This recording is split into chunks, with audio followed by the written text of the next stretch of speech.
നമസ്തേ ദോസ്തോ, Hindi world में आप सबका स्वागत है. അപ്പോൾ ഇന്നത്തെ വീഡിയോയിലോട്ട് കടന്നാലോ. ഈ വീഡിയോയിൽ നിങ്ങൾ JLT ഹിന്ദി ഇൻ്റർവ്യൂവുമായി ബന്ധപ്പെട്ട് കുറച്ച് ഡൗട്ട്സൊക്കെ കമൻറ്റ് ചെയ്തിരുന്നു. അതിനുള്ള ആൻസറും തരുന്നുണ്ട്.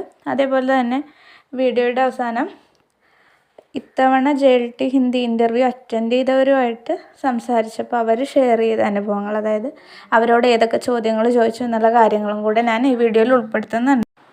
അപ്പോൾ ചോദ്യങ്ങളിലേക്ക് കടക്കാം. ആദ്യത്തെ ചോദ്യം ചോദിച്ചിരിക്കുന്നത് ശ്രീദയാണ്. General questions മലയാളത്തിലായിരിക്കുമോ? അതെ, പൊതുവായിട്ട് ചോദിക്കുന്നവർ മലയാളത്തിലായിരിക്കും ചോദിക്കുക. അപ്പോൾ മലയാളത്തിൽ നമ്മൾ ആൻസർ ചെയ്താൽ മതി. അതായത് ഇപ്പോൾ സൊസൈറ്റിയിലുള്ള ഏതെങ്കിലും ഇഷ്യൂവിനെ കുറിച്ചോ അങ്ങനെ എന്തെങ്കിലുമൊക്കെ ചോദിക്കുക, റെലവൻ്റ് ആയിട്ടുള്ള എന്തെങ്കിലും. അപ്പോൾ അത് നമ്മൾ മലയാളത്തിൽ തന്നെ മറുപടി കൊടുത്താലും മതി. അതേപോലെ ചിലപ്പോൾ ഹോബിയെക്കുറിച്ചൊക്കെ ചോദിക്കുന്നത് സബ്ജക്റ്റ് എക്സ്പേർട്ട് അല്ലായിരിക്കും. അപ്പോൾ അതിനൊക്കെ നമ്മൾ മലയാളത്തിൽ തന്നെ ആയിരിക്കും മറുപടി കൊടുക്കുക. അടുത്ത ചോദ്യം ചോദിച്ചിരിക്കുന്നത് ജുനൈദ ബീഗമാണ്. ചോദിച്ചേക്കുന്നത് ബയോഡാറ്റ ഡൗൺലോഡ് ചെയ്യണമല്ലോ, അതുകൂടാതെ ഇൻ്റർവ്യൂ നടക്കുന്ന ഓഫീസിൽ നിന്ന് ഫോം ഫില്ല് ചെയ്യാൻ തരുമോ?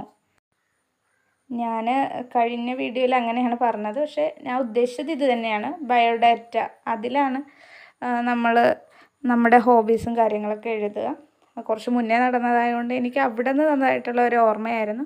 പക്ഷേ ഞാൻ കൺഫേം ചെയ്തില്ല, നമ്മൾ തന്നെ ഫില്ല് ചെയ്ത് കൊടുക്കുന്ന സാധനമാണ്. അപ്പോൾ ഇതിൻ്റെ പ്രൊസീജിയേഴ്സ് എന്തൊക്കെയാണെന്ന് വെച്ചാൽ അന്ന് നടക്കുന്നത് ഞാൻ ഒന്നും കൂടെ ക്ലിയറാക്കി പറഞ്ഞുതരാം. ഒന്നുകൂടെ അവർ വെരിഫിക്കേഷൻ കാര്യങ്ങളൊക്കെ നടത്തും. അപ്പോൾ നമ്മൾ ഇൻ്റർവ്യൂ മെമ്മോയും OTV സർട്ടിഫിക്കറ്റും അതേപോലെ തന്നെ ഈ പറഞ്ഞ ബയോഡാറ്റയുടെ അതാണ് ഞാൻ ഫോം എന്ന് ഉദ്ദേശിച്ചത്, അതും കൊണ്ടായിരിക്കും നമ്മൾ പോവുക. പക്ഷേ ഇതിൽ ബയോഡാറ്റ അവർ കീപ്പ് ചെയ്യും, കാരണം ഇത് അവർ ഇൻ്റർവ്യൂ ബോർഡിന് കൊടുക്കും. അപ്പോൾ നമ്മൾ അത് കഴിഞ്ഞിട്ട് ഈ വെരിഫിക്കേഷൻ പ്രൊസീജിയേഴ്സൊക്കെ കഴിഞ്ഞിട്ട് വീണ്ടും വന്ന് തിരികെ ഇരിക്കും. അതിന് ശേഷമാണ് ഇൻ്റർവ്യൂ സ്റ്റാർട്ട് ചെയ്യുക. നമ്മുടെ സീരിയൽ നമ്പർ അനുസരിച്ചാണ് നമ്മൾ ഓരോരുത്തരെ വിളിക്കുക. അടുത്ത ചോദ്യം ചോദിച്ചേക്കുന്നത് സജ്ജന CV ആണ്. ഡെമോ ക്ലാസ് എടുപ്പിച്ചായിരുന്നു എന്നുള്ളത്. എന്നെക്കൊണ്ട് കഴിഞ്ഞവണ്ണം എടുപ്പിച്ചില്ലായിരുന്നു. ഇത്തവണ ഇൻ്റർവ്യൂ ഡേറ്റ് ആയിട്ടില്ല എൻ്റെ.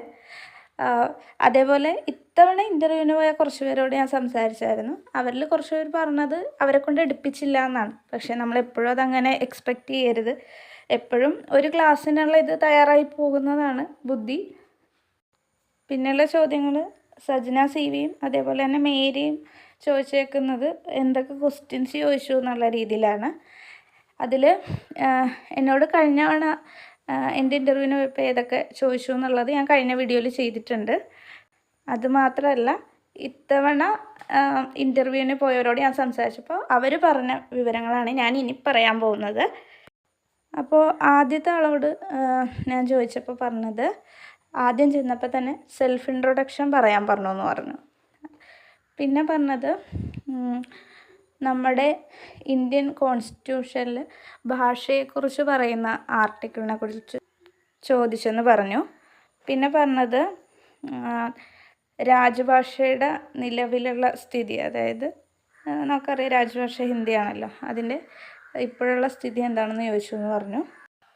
പിന്നെ അടുത്തയാൾ എന്നോട് ഷെയർ ചെയ്തത് എന്താണെന്ന് വെച്ചാൽ അവിടെ ചോദിച്ചത് കബീർദാസിനെ കുറിച്ച് ചോദിച്ചു. അദ്ദേഹത്തിൻ്റെ ദോഹ പറയാനായിട്ട് പറഞ്ഞു. അതേപോലെ തന്നെ മൗലാന അബ്ദുൽ കലാം ആസാദ് ആരാണെന്ന് ചോദിച്ചു. അതുകൂടാതെ രാംചരിത മാനസിനെ കുറിച്ചും ചോദിച്ചു എന്നാണ് പറഞ്ഞത്. പിന്നെ അടുത്ത ആളോട് ചോദിച്ചത് എന്താണെന്ന് വെച്ചാൽ ഇതേപോലെ തന്നെ മീരാബായിയെക്കുറിച്ച് ചോദിച്ചു. മറ്റേതിൽ കബീറാണ് ചോദിച്ചെങ്കിൽ ഇവിടെ മീരാബായിയെക്കുറിച്ചാണ് ചോദിച്ചതെന്ന് പറഞ്ഞത്. അതേപോലെ ഹോബീസിൽ ലിസണിങ് മ്യൂസിക് എഴുതിയത് കൊണ്ട് തന്നെ അതുമായി ബന്ധപ്പെട്ട് ചോദിച്ചു. നമ്മൾ പഠിപ്പിക്കുന്ന സമയത്ത് മ്യൂസിക് അല്ലെങ്കിൽ കവിതാലാപനം അതിനൊക്കെയുള്ള ഇമ്പോർട്ടൻസ് എന്താണെന്ന് ചോദിച്ചു.